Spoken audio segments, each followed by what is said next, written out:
Welcome to our second annual Multifamily Wealth Seminar. The purpose of these seminars is to really give valuable information and resources to owners in the area, owners in the greater Los Angeles area. So we thank all of you for coming.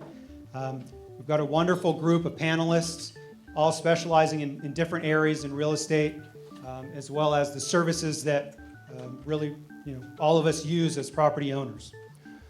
So if you buy an apartment building here in LA, it's still a great place to buy. It's always been a great place to buy.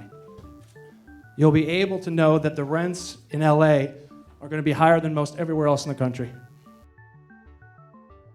Every one of you, your rents are too low. I could just flat guarantee it because I've seen so many buildings. We're very honest when we're sitting with people, looking at a building, saying, well, this is your cash flow, this is what you're making, and they say, okay, I want to buy another multifamily building, and I want to buy this area, and the answer is, it either makes sense or it doesn't. So there's really so much, it's such a different business from what it was 30, 40 years ago when you had a one-page lease and put a sign out in front and that was it.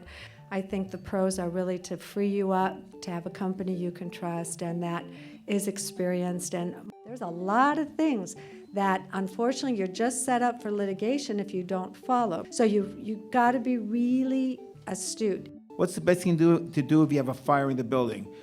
So the first thing you have to do is you have to call a boarding company who boards the window, who boards the units. And any emergency repairs that have to be done should be done right away. Remember, take a lot of pictures so you can show it to the adjuster later.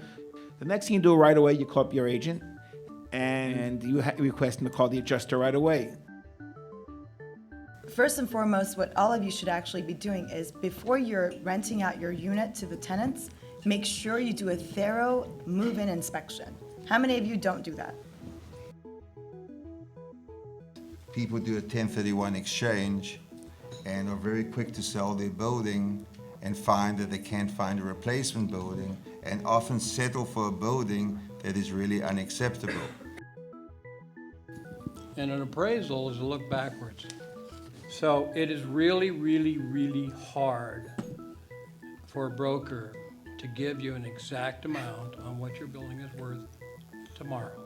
It's important that we as brokers give you correct expectations. You want to have flexibility when it comes to income property. You want to be able to refinance, pull money out, have the ability to sell. You may not sell. The first thing we do when we meet with somebody is trying to find out what their objectives are and how we can add value. I'm going to give you one brief example. He told me a story that he just bought a building for $2.2 million in Glendale, and I happen to know the building personally. Building's worth $2.6. Some broker called the owner, who was a widow, talked her into selling the building for $2.2.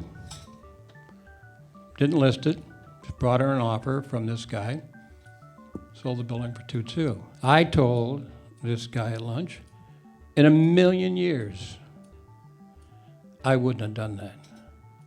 That widow needed that $400,000 more than you.